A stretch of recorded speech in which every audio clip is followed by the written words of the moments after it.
நீலக்கொடி திட்டத்தை கண்டித்து நொச்சிக்குப்பம் மீனவர்கள் திடீர் சாலை மறியல். சென்னை மாநகராட்சி நீலக்கொடி திட்டத்தை அறிவித்ததாகவும் அந்த திட்டத்தால் தங்களது வாழ்வாதாரம் பாதிக்கப்படும் என்பதால் அந்த திட்டத்தை சென்னை மாநகராட்சி கைவிட வேண்டி சென்னை நொச்சிக்குப்பத்தை சார்ந்த மீனவர்கள் திடீர் சாலை மறியலில் ஈடுபட்டனர்.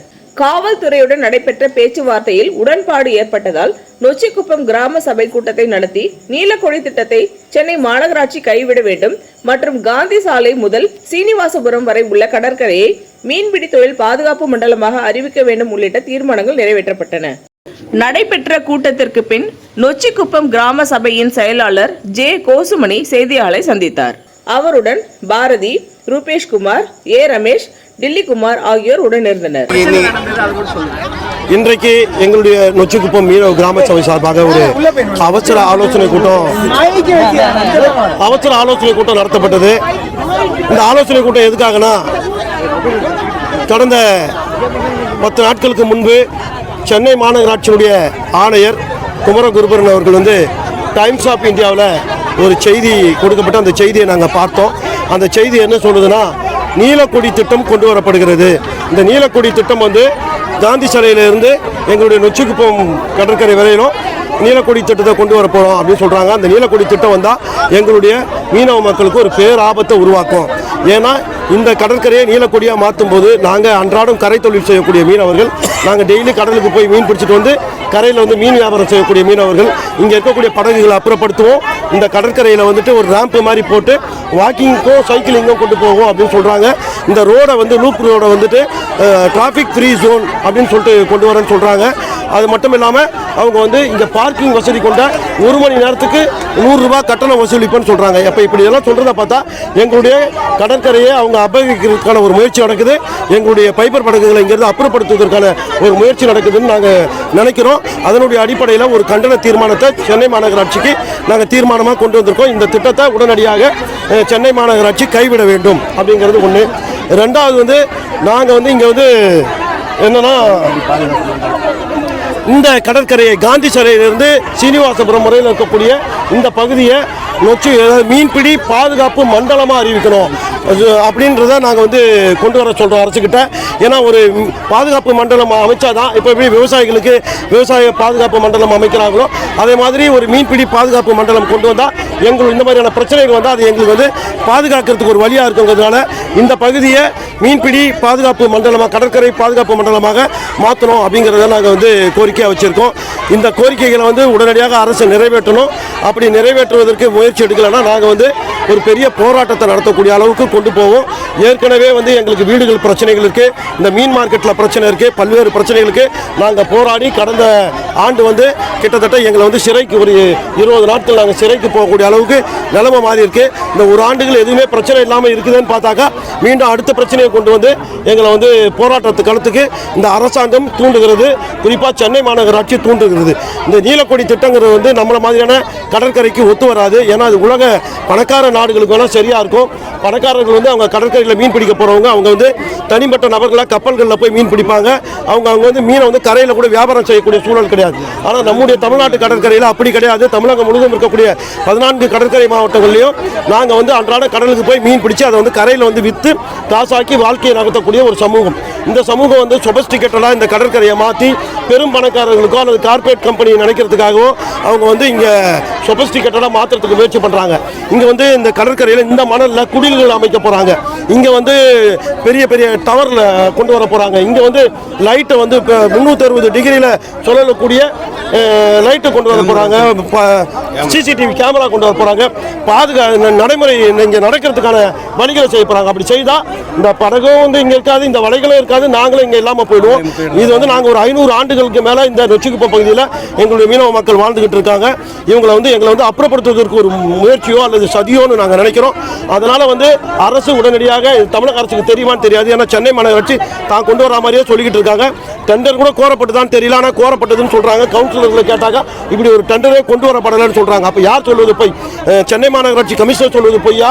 அவங்க ஆளுங்கட்சியிலே இருக்கக்கூடிய கவுன்சிலர்கள் அல்லது எதிர்கட்சியில் இருக்கக்கூடிய கவுன்சிலர்கள் சொல்வது பொய்யா எப்படின்னு தெரியல. அதனால் முதல்வர் உடனடியாக இந்த விஷயத்தில் தலையிட்டு கவனத்தை செலுத்தி எங்களுடைய மீனவ மக்களுடைய வாழ்வாதாரத்தை காப்பாற்றுவதற்கு முயற்சி செய்யணும். அது போலவே இங்கே இருக்கக்கூடிய மீன் மார்க்கெட் வந்து எங்களை கேட்காமலே மீன் மார்க்கெட்டை கட்டியிருக்காங்க. நாங்கள் வந்து அதை வேணான்னு அப்பத்திலிருந்து சொல்லிக்கிட்டே இருக்கோம். இன்றைக்கி அந்த மீன் மார்க்கெட் கட்டி கூட்டத்திலிருந்து எங்களுக்கு வந்து எந்த விதமான வியாபாரமும் சரியில்லை. அதனால் அந்த மீன் மார்க்கெட்டை உடனடியாக எங்களுடைய நொச்சிக்குப்பம் பகுதியில் இருக்கக்கூடிய மக்களுக்கு ஒரு சமூக நல கூட மாதிரி அதை கட்டி கொடுத்துட்டு இந்த பகுதியில் இந்த கடற்கரையில் ஏற்கனவே நாங்கள் எப்படி இங்கே மீன் வியாபாரம் செய்தோமோ அதை வந்து செய்வதற்கு அவங்க நடவடிக்கை எடுக்கணும். ஏன்னா நாங்கள் வந்து ரோட டிராஃபிக்கை வந்து மறிக்கிறோம், வழிமறிக்கிறோம்னு சொல்லிட்டு எங்களை அங்கே அப்புறப்படுத்திட்டு இன்னைக்கு அவங்களே பார்க்கிங் ஜோன் போட போகிறோன்றாங்க. அப்போ என்ன, நாங்கள் இருக்கும்போது டிராஃபிக்காக இருக்குது, நாங்கள் போயிட்ட பிறகு பார்க்கிங் போடுவீங்கன்னா யாரை ஏமாத்துறதுக்கு? மீனவ மக்கள் தான் ஏமாத்தினவங்க நினச்சிருக்கோம். நாங்கள் இங்கே நிறைய பேர் படிச்சு இருக்கிறோம், விஷயம் தெரிஞ்சிருக்கோம், எல்லாமே தெரியும். நாங்கள் வேணால் அரசியலில் அதிகாரம் பெறாமல் இருக்கலாம், எங்களுடைய ஆட்கள் வந்து அரசியலில் யாருமே இல்லைங்கிறதுனால எங்களை ஏமாத்தலான்னு முயற்சி எடுத்தாங்கன்னா அது நடக்காது. நாங்கள் இந்த விஷயத்தை வந்து தமிழகம் முழுவதும் இருக்கக்கூடிய மீனவ மக்களை ஒன்று திரட்டக்கூடிய அளவுக்கு எங்களுக்கு சக்தி இருக்குது. நாங்கள் நினச்சா தமிழ்நாட்டில் இருக்கக்கூடிய 14 கடற்கரை மாவட்டங்களில் இருக்கக்கூடிய மக்களை சென்னைக்கு கொண்டு வருவோம்.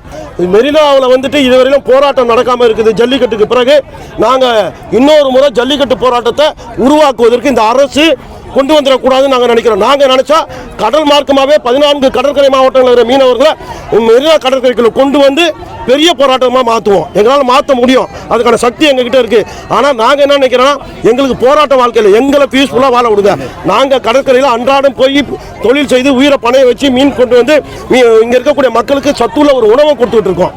மற்ற எல்லா உணவுகளுமே கலப்படமாக மாறி இருக்குது, மீன் உணவு மட்டும்தான் கலப்படம் இல்லாமல் இருக்குது. அப்படி ஒரு சத்துள்ள ஒரு உணவு கொடுக்கக்கூடிய இந்த சமூகத்தை வெளியில் அப்புறப்படுத்துவதற்கான ஒரு முயற்சியை நாங்கள் ஒரு நாளும் ஏற்றுக்கொள்ள மாட்டோம். அதை வன்மையாக கண்டிக்கிறோம். அதனால் தமிழக அரசு உடனடியாக இதில் தலையிட்டு மாண்புமிகு தமிழக முதல்வர் அவர்கள் வந்து இதில் கவனம் செலுத்தணும். அதே போல அது போலவே இல்லைன்னா மெட்ரோ ரயில் கொண்டு வந்தாங்க. மெட்ரோ ரயில் கொண்டு வரும்போது சாந்தோம் சாலை வந்து அங்கே வந்து ஒரு வழி பாதையாக மாற்றினாங்க. இந்த பகுதியில் வந்து 3 மாதம் வந்து டைம் கேட்டாங்க எங்ககிட்ட. 3 மாதம் வரலாம் நாங்கள் எங்களுக்கு இந்த டைம் கொடுங்க, நாங்கள் வண்டி அப்படி திருப்பி விட்றோம். நாங்கள் இப்போ இன்னைக்கு 8 மாதத்துக்கு மேலே ஆயிடுச்சு. ஆனால் அவங்க வந்து இன்னும் அந்த சாந்தோம் சாலையை விரிவாக்கமே செய்யலை. நொச்சிக்குப்பத்தில் இருக்கக்கூடிய நீங்கள் காமராஜர் சாலையை பாருங்கள், லைட் ஹவுஸ்லேருந்து காமராஜர் சாலை முடிகிற வரையிலும் பாருங்கள், ரோடு பெருசாக இருக்கும். அதுக்கப்புறம் சாந்தோம் ரோடுக்குள்ளே போன உடனே பெரும் பணக்காரர்கள் இருக்காங்க. எங்களெல்லாம் அகற்றுவதற்கு இடித்து தள்ளினாங்க. 5 ஆண்டுகளுக்கு முன்னாடி இடித்து தள்ளி ரோடை பெருசாக சாலையை உருவாக்குனாங்க. ஆனால் சாந்தோம் சாலையை உருவாக்க மாட்டாங்க. ஏன் உருவாக்குறாங்கன்னா அங்கே எல்லாம் பெரும் பணக்காரர்கள் இருக்காங்க, அல்லது அங்கே ஸ்கூல் இருக்குது, அங்கே வந்து மற்ற விஷயங்கள் இருக்குது. எல்லாமே அங்கே இடிக்க வேண்டியது எதுனா வீடுகள் இல்லை, சுவர்களை தான் இடிக்கணும். வேற ஒன்றும் பெரிய வேலையே கிடையாது. மாநகராட்சி நினச்சதுன்னா அல்ல அரசு நினச்சதுன்னா 1 மணி நேரத்தில் அந்த வேலையை முடிக்கலாம். ஏன்னா எல்லாமே சுவர்கள் மட்டும்தான், ஒரு பில்டிங்கை கூட இடிக்க வேண்டியதில்லை. அப்படிப்பட்ட சூழலில் அந்த சாலையை விரிவுபடுத்தாமல் இந்த பக்கத்தில் வந்து நாங்கள் நெருக்கடி கொடுக்குறோன்னு நினச்சி எங்களை அப்புறப்படுத்திட்டு இப்போ இந்த டிராஃபிக் ஃப்ரீ சோனா மாற்றி அப்போ அந்த சாலை என்ன பண்ண போகிறீங்க? இழுத்து மூட போகிறீங்களா? எந்த நியாயம் இது? மீனவ மக்களுக்கு ஒரு நியாயம், ஏழ்மையாக இருக்க மக்களுக்கு ஒரு நியாயம், பணக்காரர்களுக்கு ஒரு நியாயமா? இதை வந்து நம்முடைய தொலைக்காட்சி நண்பர்கள் இதை வந்து உண்மையிலே இந்த செய்தியை கொஞ்சம் கவனமாக நீங்கள் போடுங்க. அப்போ தான் எங்களுடைய பிரச்சனைகள் தீருங்கிறத அவங்ககிட்ட. மீன் அங்காடி ஆகட்டும், இந்த திட்டமாகட்டும், டெண்டர் கோரினதுக்கு அப்புறம் தான் உங்ககிட்ட கருத்து கேட்பு கூப்பிட்டாங்க. இதுவரையிலும் எந்த விதமான கருத்தும் கேட்கல. இப்போ நம்மளுடைய மாநகராட்சி உறுப்பினர் சொல்கிறாங்கன்னா இப்படி ஒரு டெண்டரே கோரப்படலைன்றாங்க. இப்படி டெண்டரே கோரப்படலை, இனிமேல் தான் 26ஆம் தேதி தான் டெண்டரே வரப்போகுதுன்றாங்க. அப்போ அவங்களுடைய வெப்சைட்டில் வரைபடத்தை அவங்க தான் போட்டிருக்காங்க, எங்ககிட்ட இல்லை. வரைபடத்தை நாங்கள் வெப்சைட்லேருந்து தான் எடுக்கிறோம். அந்த வெப்சைட்டில் எங்கே டவர் வருது, எங்கே மரப்பலகை வருது, எங்கே குடியில் அமைக்க போகிறோம், எங்கே வந்து 360 டிகிரியில் கேமரா பொருத்த போகிறோம்னு அவங்க தான் போடுறாங்க.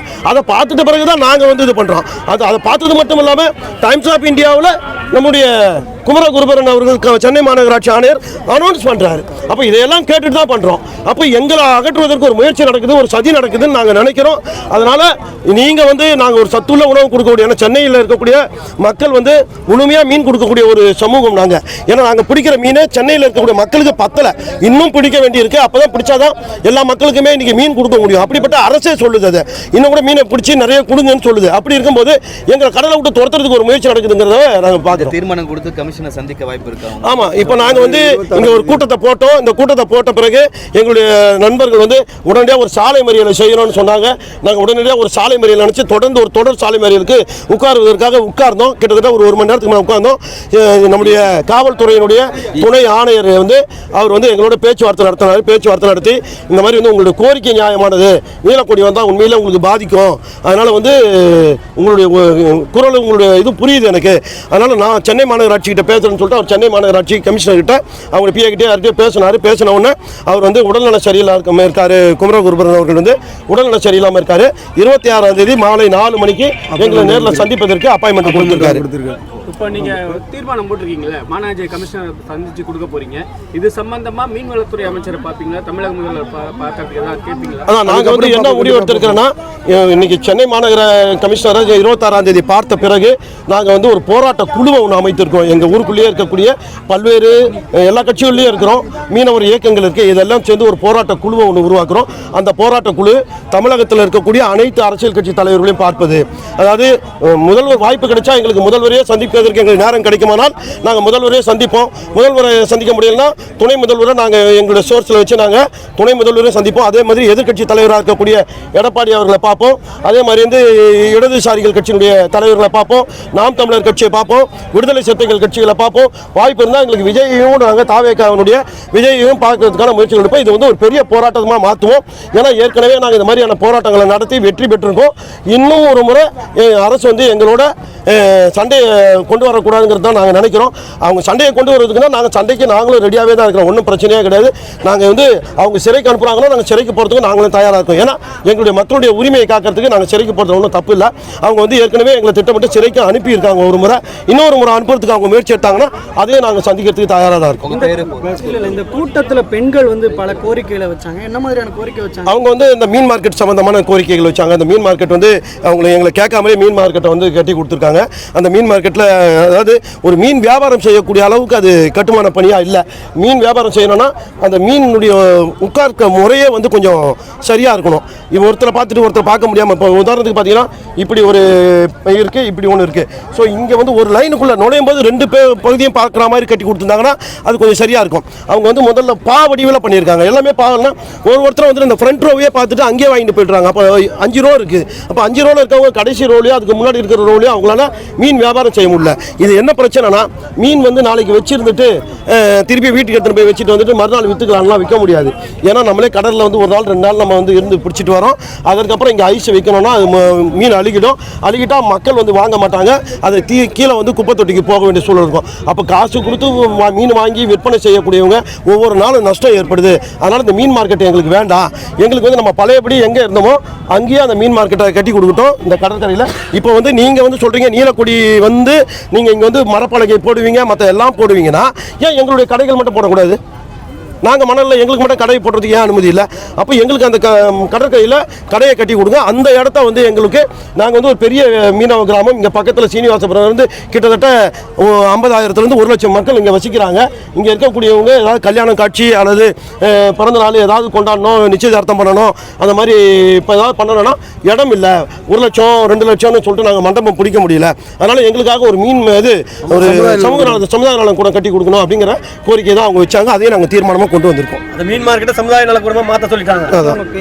என்னுடைய பேர் கோசுமணி, நொச்சிக்குப்பம் மீனவ கிராம சபையினுடைய செயலாளர். இந்த வீடியோ உங்களுக்கு பிடிச்சிருந்தா லைக் பண்ணுங்க, கமெண்ட் பண்ணுங்க, ஷேர் பண்ணுங்க, சப்ஸ்கிரைப் பண்ணுங்க.